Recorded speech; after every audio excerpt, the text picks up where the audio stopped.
Hello, I'm Kathryn Mobley, Special Projects Producer at WCSU FM, Jazzy 88.9, part of Central State University, an 1890 land-grant institution.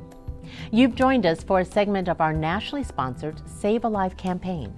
This is a year-long project featuring stories about the impact of COVID-19 on African Americans and other minority groups. WCSU FM and about 24 other HBCU radio stations across the country are participating in this education initiative, funded by the Corporation for Public Broadcasting. Building a legacy. It's something many people take great pride in accomplishing, and for many African American families, achieving this accomplishment includes a college education. According to the Post-Secondary National Policy Institute, or PNPI, in the fall of 2019, 16.6 million undergraduate students enrolled into college. Only 2.1 million were African American. Now, attending college is exciting. It's also very stressful. Then add the COVID pandemic into the mix, and student stress levels are bouncing off the charts. Active Minds is a Washington, D.C. nonprofit. It promotes mental health awareness and education for young adults. In the spring of 2020, they conducted a national survey of about 2,000 college students. 80% said in some way the pandemic negatively affected their mental health. Dr. Sonia Hunt is the Director of Counseling Services at Central State University. Now, she's a 30-year veteran specializing in counseling and mental health issues.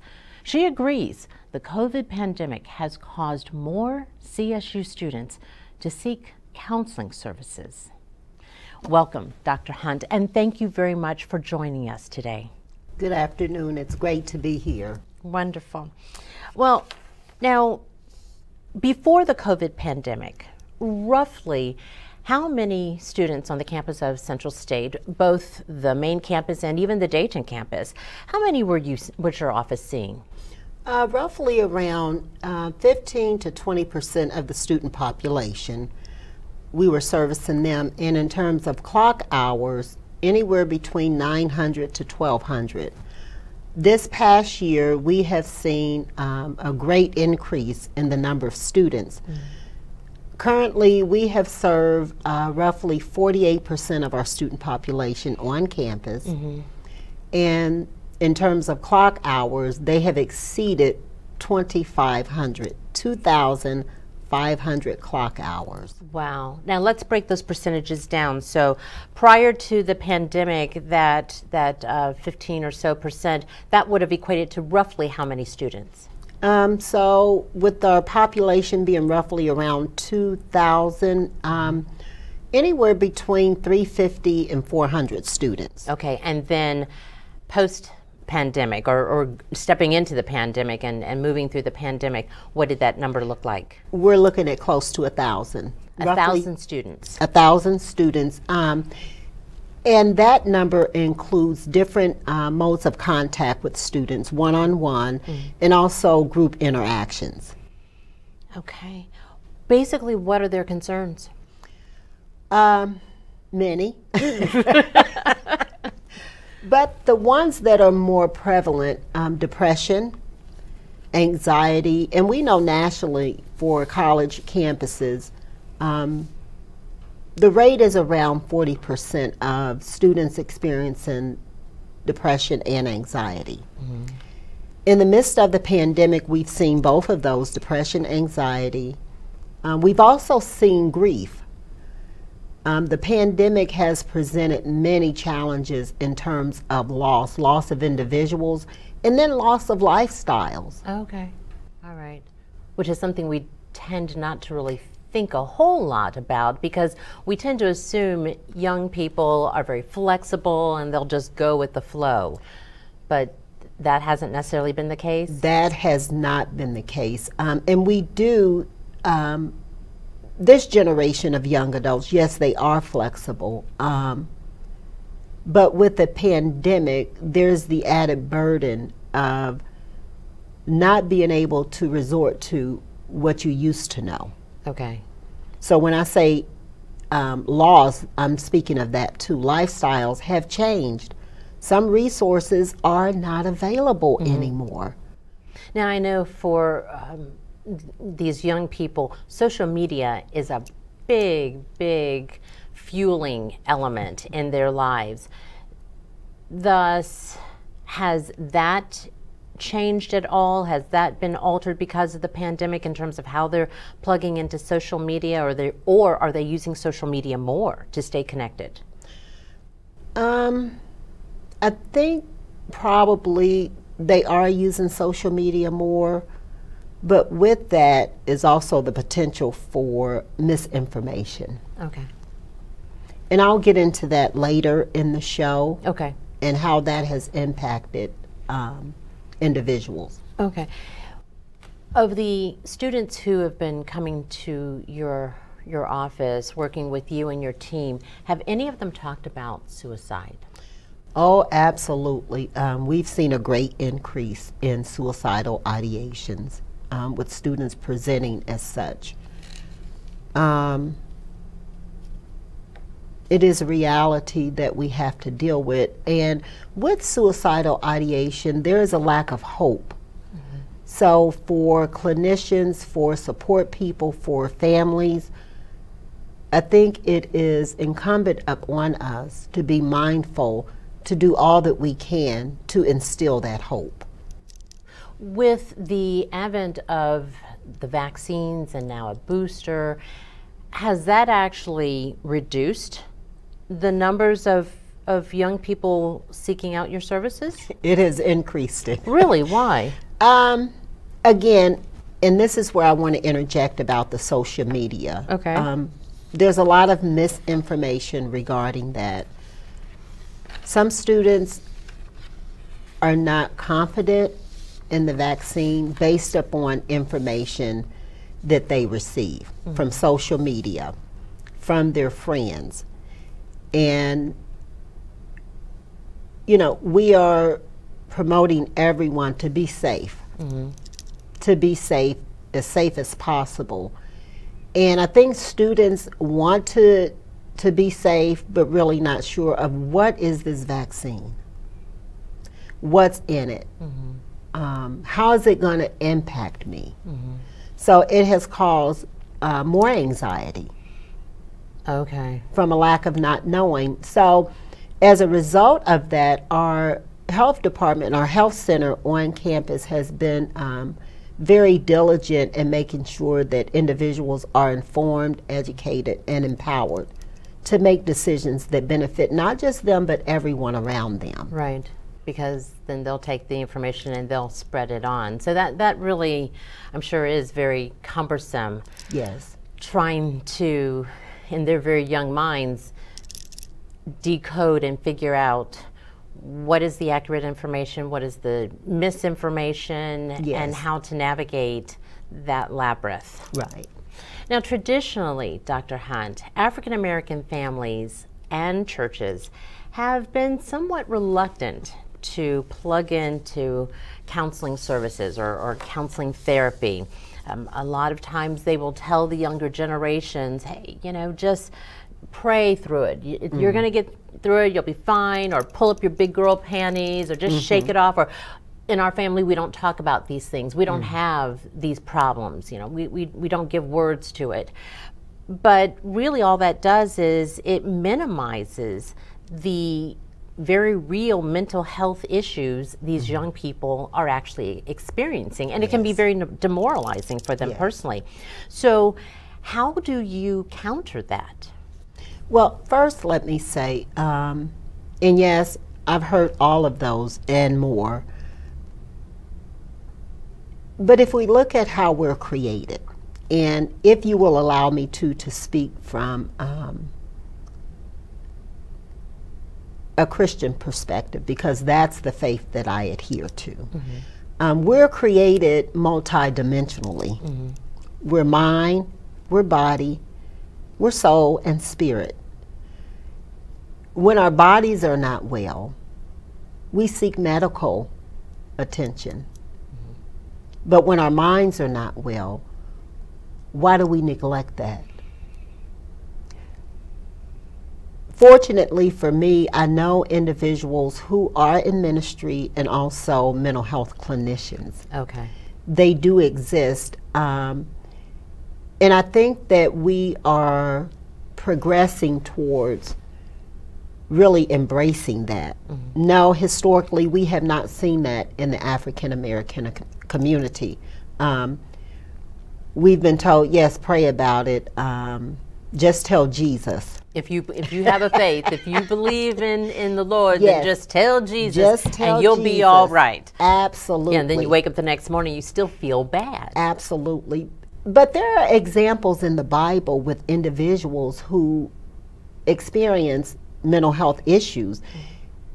It may not say mental health, but we know that there are mental health issues. In 1 Kings 19, Elijah, when he was afraid and running from just fearful of some things that were going on, God directed him to individuals.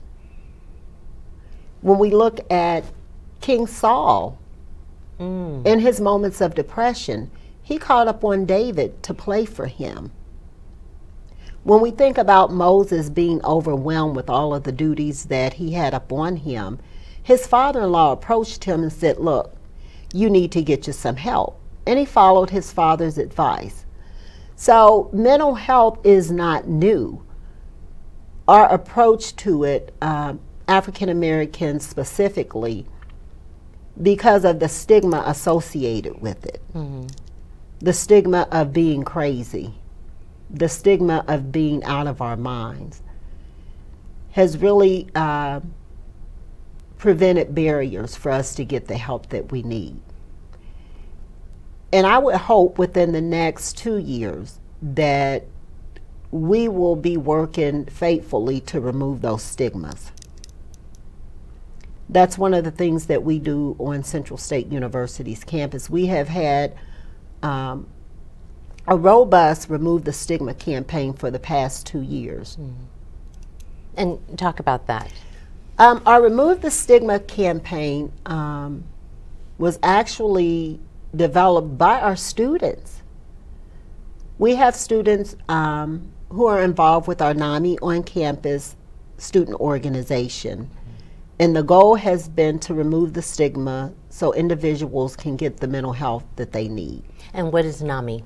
NAMI is the National Alliance on Mental Illness. And we have partnered with them, along with some other partners that we'll talk about, to make sure that our students, faculty, staff, and the whole campus community are informed, educated, and empowered so that wellness can be a reality. Excellent. How is this program going? You said it was sparked by students. How is it going?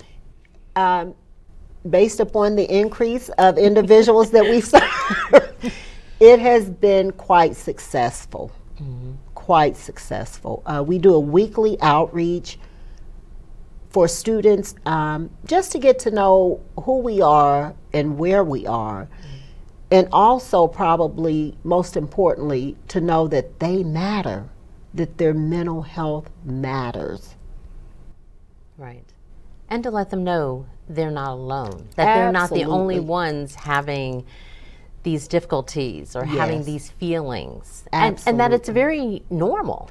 Absolutely. And we want it to be normal to seek help and to get help. In talking with your colleagues across the country at other universities, are they reporting similar spikes in terms of students coming seeking counseling services? Oh, absolutely.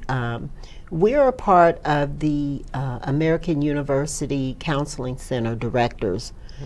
and the listserv is nonstop with people seeking assistance with how to approach certain things, because on the campuses that are associated with that listserv, mm-hmm. All of us have seen a great increase in students seeking mental health mm-hmm. intervention. And what are they doing to tackle this challenge? One of the things I think that we all probably had to pivot towards during the pandemic, when we had to social distance, how do we continue to serve our students? Right. So we had to go on a virtual mode.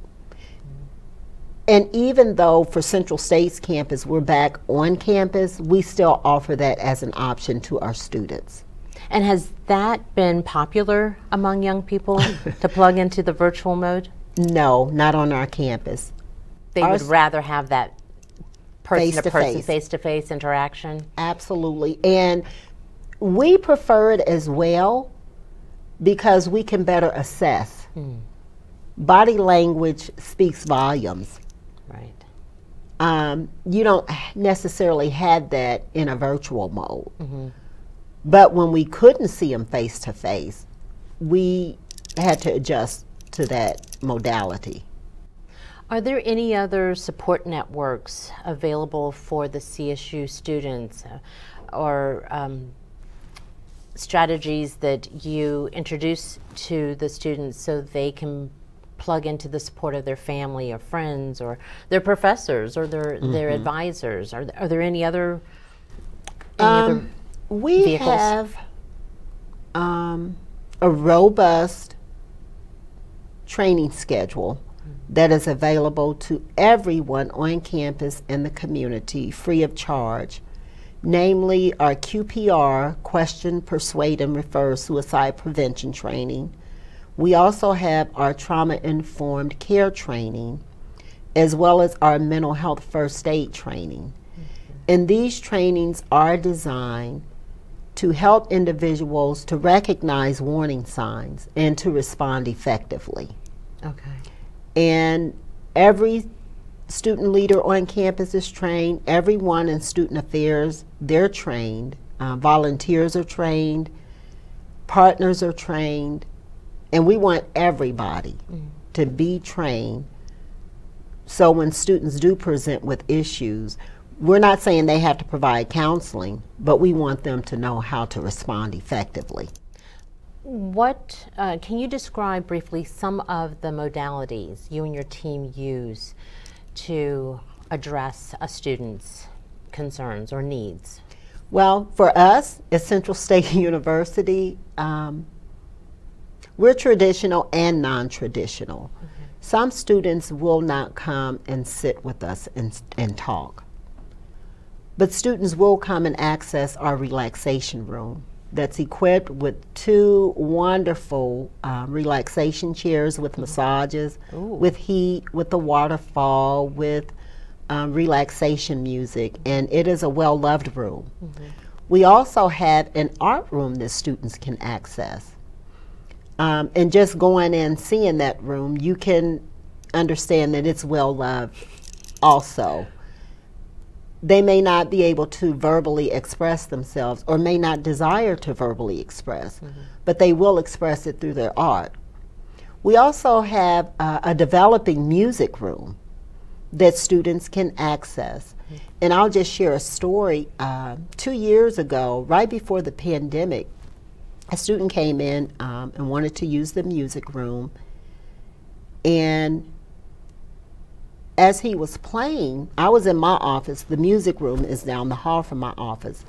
But I could hear him unloading. And he played so beautifully. So I got up from my chair, went down the hall, and asked if I could be a part of his journey. And he welcomed me in, and for 2 hours, he played, and I attempted to sing. I don't have a singing voice, but we sang together. He played his music, and after 2 hours, he got up and politely said thank you, and said, I think I can make it now. That is powerful. Very powerful. And we have to be open and receptive to what the needs of the students are. That day is one of many. Last fall, we partnered with our theater department on campus that's directed by John Fleming. And counseling services and the theater program work together to produce Healing Through Expression.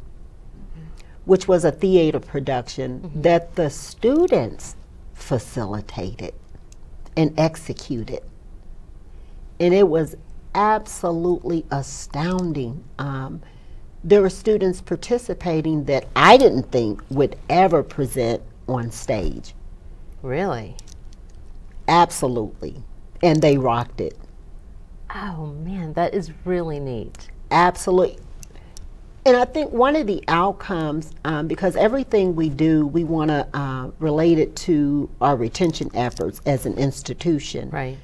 During that time, there were about 25 students involved in that production, and all of them did well academically. So there definitely is a connection between a student's mental health and their academic achievements and prowess. Absolutely.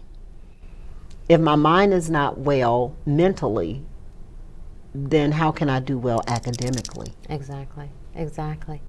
What are some of the signs we who are on the other side, and I don't really want to say other side of the fence, but we who are on the outside of the young person, whether it's family, friends, professors, advisors, just church members, what are some of the signs we need to be more sensitive to help us realize this young person is in need of some support? They've got some mental something going on. Yes. One of the things that I try to share with people is to recognize and be sensitive to the silence first. That is very important. And not so much silence verbally, but silence in their affect. If you see a change in their affect, if you see a decrease in their motivation,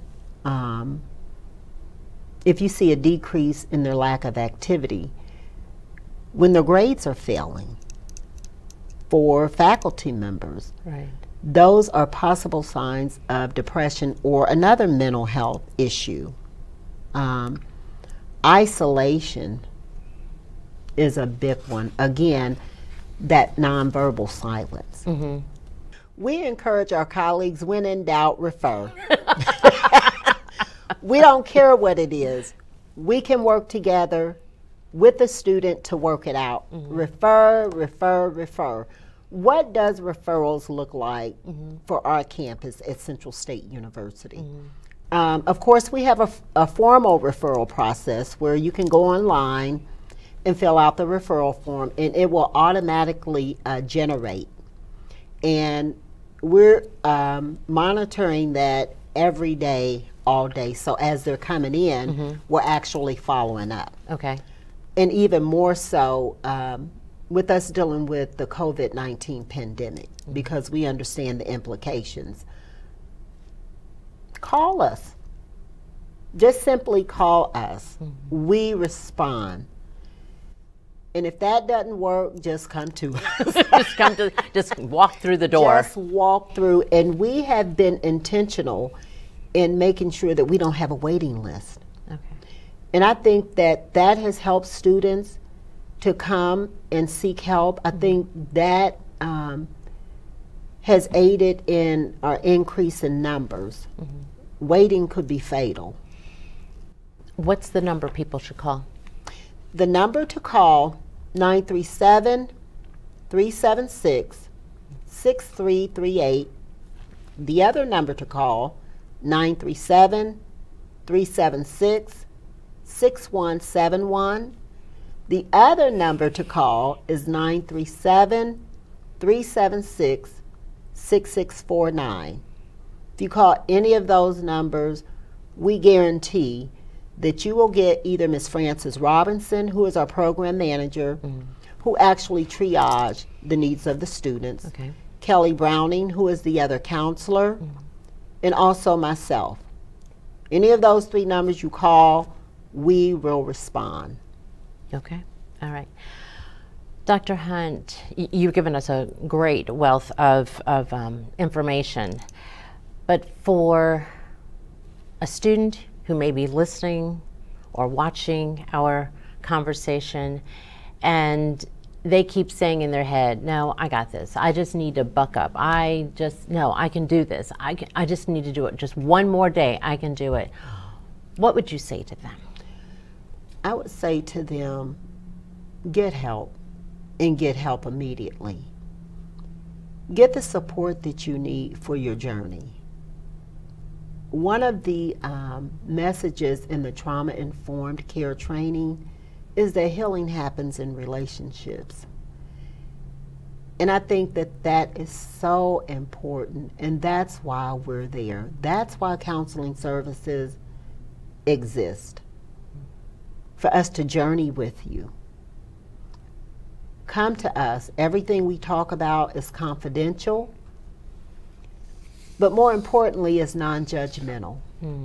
We won't judge you. We'll walk with you.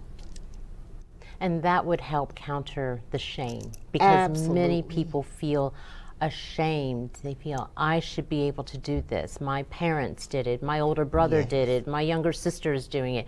I should be able to do this. I can perform on the football field, or I can perform on the basketball court. I can perform on the stage. I can perform at work.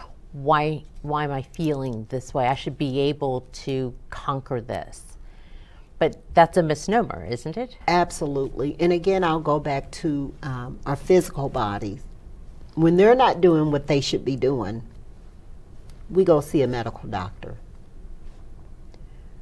When our minds are perplexed, go get the mental health help that you need.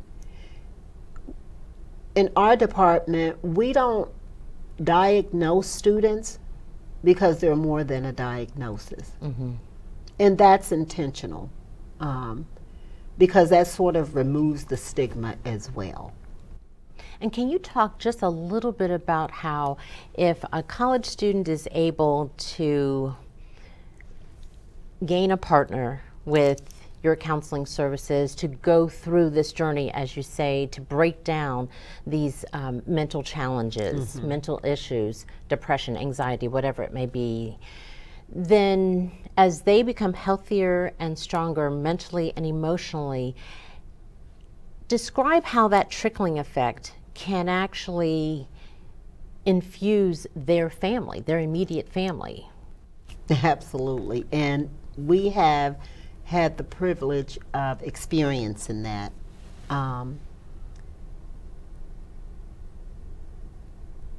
When students are able to heal, they own that healing and realize that they want others around them to be healed as well. So they are the ambassadors. They're the advocates. And that's why we involve our students in everything that we do. We don't plan, we don't program without their input, because they're able to articulate what their needs are, and collectively how their needs can get met. Our students have shared with us that they desire a male counselor on our campus, and our administration heard us, and they have made it happen. Oh, great. Yes, and we're very excited about that. Very good. When will they join on? They will join on starting the spring semester, so shortly after we return in January, that person will be on staff with us. Well, congratulations. Thank you. Thank you so much, Dr. Hunt, for joining us today and kind of working through depression, anxiety, the mental health issues that have just been amplified because of the COVID pandemic among our young people who are in college and university trying to further themselves and better themselves. Thank you very much. Thank you.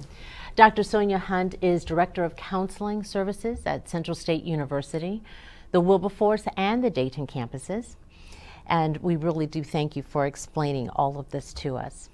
Now, for those who attend other universities, if you or someone who you know is struggling with depression, anxiety, or having suicidal thoughts, please call the National Alliance on Mental Illness, also known as NAMI. That number is 800-950-NAMI, or plug into the National Suicide Prevention Lifeline at 800-273-TALK, 800-273-8255.